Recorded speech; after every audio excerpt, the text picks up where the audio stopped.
여러분, 이런 사람 주변에 없으세요? 회의실에서 제일 말없는 사람, 발표도 잘 안 하고 튀는 것도 없는데 어느 날 갑자기 팀장이 그 사람한테만 따로 연락해요. 회식 자리에서도 어느 순간 테이블 분위기가 그 사람 중심으로 돌아가고 있고 본인은 별로 한 것도 없는데 왜인지 모르게 그 자리에 중심이 되어 있는 거예요. 반대로 말 엄청 많이 하고 열심히 존재감 어필하는 사람은 오히려 아무도 기억 못하죠. 이게 왜일까요? 말을 잘해서? 외모가 좋아서? 인맥이 좋아서? 아닙니다. 이 사람들한테는 눈에는 안 보이지만 느껴지는 뭔가가 있어요. 오늘 저는 그 뭔가를 정확하게 해부해 드릴 겁니다. 아무 스펙 없어도 어딜 가든 판을 가져가는 사람들. 그들에게만 있는 5가지 소름 돋는 신호. 이거 끝까지 보세요. 마지막 신호가 진짜 결정탑니다. 첫 번째 신호 들어갑니다. 여러분, 이런 순간 경험해 본 적 있으세요? 상사한테 억울하게 뭔가를 뒤집었었어요. 분명히 내 잘못이 아닌데 팀 전체 앞에서요. 이럴 때 대부분 사람들은 어떻게 하나요? 얼굴이 빨개지고 목소리가 떨리고 억울함이 폭발해서 바로 해명하려고 달려들죠. 그 순간 감정이 먼저 튀어나오는 거예요. 그런데 이 사람들은 달라요. 그 순간에도 표정이 안 변합니다. 오히려 눈을 한번 깜빡이고 가볍게 고개를 끄덕이면서 이렇게 말해요. 아, 그렇게 보일 수 있겠네요. 딱 여기서 끝입니다. 그리고 조용히 앉아요. 이게 첫 번째 신호예요. 바로 반응하지 않는 힘, 감정을 꺼내는 타이밍을 스스로 고르는 능력입니다. 근데 이거 그냥 참는 게 아니에요. 완전히 다른 겁니다. 참는 사람은 속에서 끓고 있어요. 이 사람들은 끓지 않아요. 이미 그 상황을 감정 영역이 아니라 정보 영역으로 처리하고 있거든요. 저 사람이 왜 저렇게 말했지? 나한테 뭘 원하는 거지? 지금 내가 반응하면 내게 이득인가? 이걸 순식간에 계산하는 거예요. 심리학에서 자극과 반응 사이의 공간이라는 개념이 있어요. 어떤 자극이 들어와도 바로 반응하지 않고 그 사이에 선택의 공간을 만드는 거예요. 훈련된 사람들은 이 공간이 넓어요. 일반 사람들은 자극이 들어오면 거의 동시에 반응이 나가요. 그래서 나중에 후회하는 말을 하고 감정 싸움에서 먼저 지는 거죠. 이 사람들이 진짜 무서운 건 또 있어요. 침묵을 전략으로 써요. 상대가 뭔가를 말했을 때 바로 받아치지 않고 그냥 조용히 있는 거예요. 사람은 침묵이 불편해서 그 빈칸을 채우려고 자꾸 말을 더 하게 됩니다. 그러다가 스스로 약점을 드러내요. 이 사람들은 그걸 기다리는 거예요. 그래서 주변 사람들이 이 사람들을 왠지 함부로 못 대하는 거예요. 건드렸다가 뭔가 손해볼 것 같은 느낌. 이게 첫 번째 신호가 주는 분위기입니다.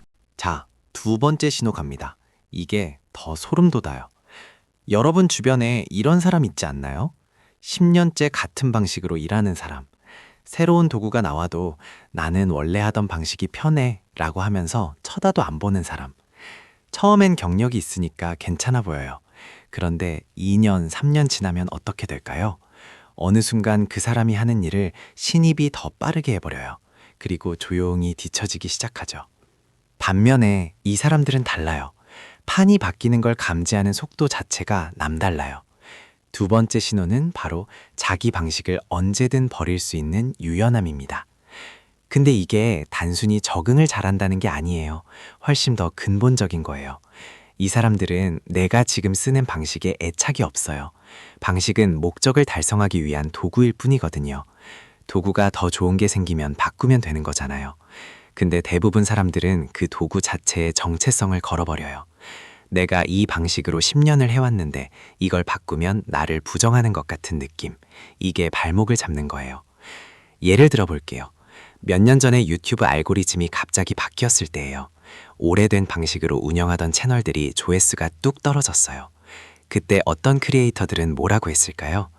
요즘 유튜브가 이상해졌어. 알고리즘이 문제야. 이러면서 예전 방식 그대로 밀었어요. 그런데 빠르게 판을 읽은 사람들은요. 일주일 만에 썸네일 방식 바꾸고 영상 길이 조정하고 새 포맷으로 실험했어요. 6개월 후 두 그룹의 격차는 어마어마했죠. 이 사람들이 또 진짜 무서운 게 뭔지 아세요? 자기가 틀렸다는 걸 깨달았을 때 변명을 안 해요. 아, 내가 잘못 봤네 하고 바로 방향을 틉니다. 이게 말로는 쉬워 보이지만 자존심 있는 사람한테는 진짜 고통스러운 일이거든요. 근데 이 사람들한테는 자존심보다 결과가 더 중요해요. 그게 이 사람들의 무기예요. 세 번째 신호는 바로 말 뒤에 숨은 진짜 의도를 먼저 읽는 능력입니다. 이 사람들은 대화할 때 말의 내용만 듣는 게 아니에요. 목소리 톤이 어떻게 바뀌는지, 어떤 단어를 강조하는지, 어떤 부분에서 말이 빨라지거나 느려지는지를 동시에 읽어요. 그리고 거기서 상대방이 말하지 못한 진짜 필요를 뽑아냅니다. 예를 들어 볼게요. 동료가 갑자기 점심 먹으면서 이런 말을 해요. 요즘 팀장이 나한테 유독 까다롭게 구는 것 같아서 뭔가 내가 눈밖에 난 건지 모르겠어. 보통 사람들은 어떻게 반응해요? 에이, 그럴 리가. 팀장이 원래 좀 그렇잖아. 이러면서 넘기죠. 그런데 이 사람들은 다르게 들어요. 지금 이 사람이 진짜 원하는 게 뭔지를 파악해요. 팀장 얘기가 아니라 자기가 인정받고 싶다는 거, 불안하다는 거, 누군가한테 확인받고 싶다는 거, 그걸 읽고 거기에 맞는 말을 해줘요. 그러면 상대는 이 사람은 나를 제대로 이해하네 라는 감각을 갖게 되죠.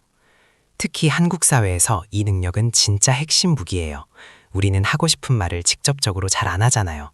한번 생각해 볼게요가 거절인지 진짜 검토인지, 나중에 봐요가 정말 보자는 건지 그냥 마무리 인사인지, 이 뉘앙스를 읽는 사람이 관계의 판을 가져가요.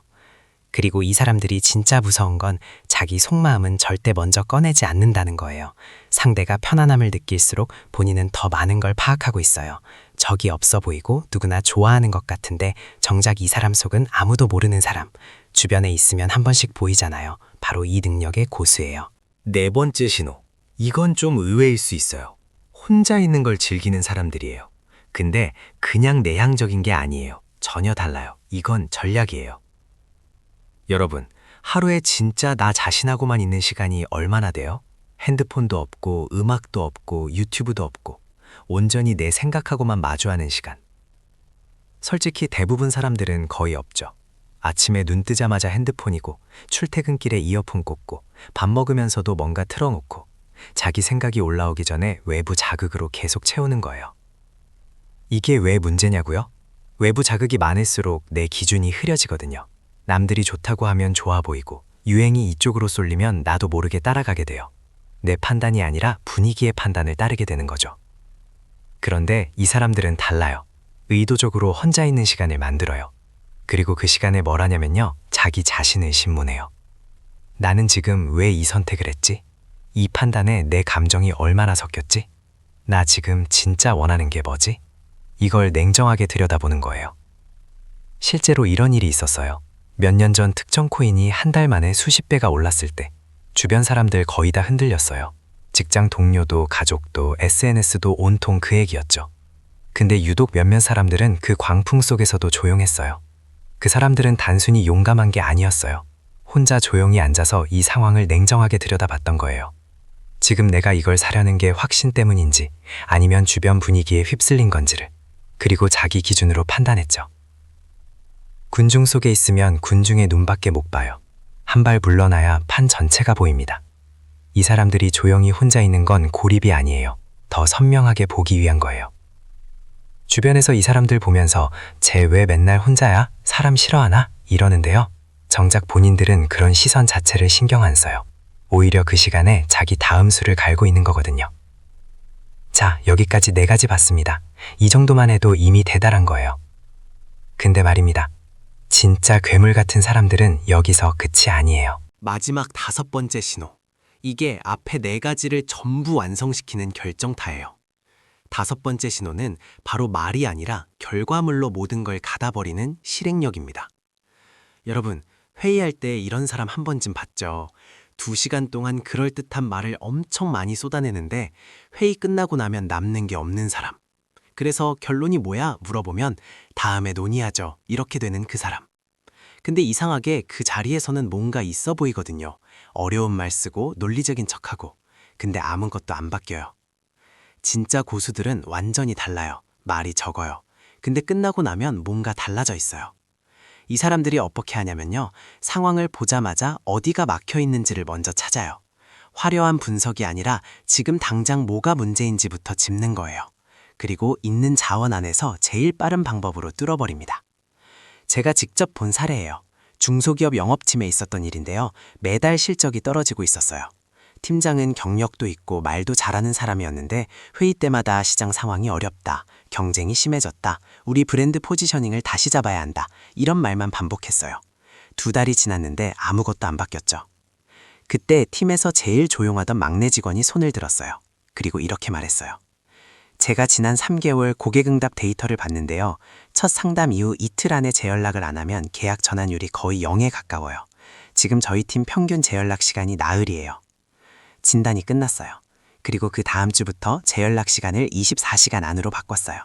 한 달 후 계약 전환율이 올라가기 시작했어요.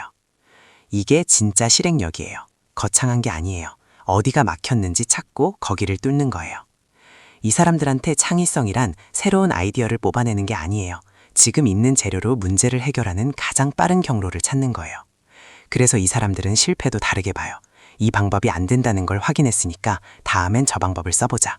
실패가 감정이 아니라 정보가 되는 거예요. 이게 쌓이면 어떻게 될까요? 시간이 갈수록 남들이 따라잡을 수 없는 사람이 되는 거죠. 자, 이제 정리해 드릴게요. 아무 스펙 없어도 어디에 가든 판을 가져가는 사람들의 5가지 신호. 첫째, 반응하지 않는 힘. 감정을 꺼낼 타이밍을 스스로 고릅니다. 둘째, 자기 방식을 언제든 버릴 수 있는 유연함. 판이 바뀌면 방법을 바꿉니다. 셋째, 말 뒤에 숨은 진짜 의도를 먼저 읽는 능력. 상대가 원하는 걸 말하기 전에 압니다. 넷째, 의도적으로 혼자 있는 시간을 만드는 습관.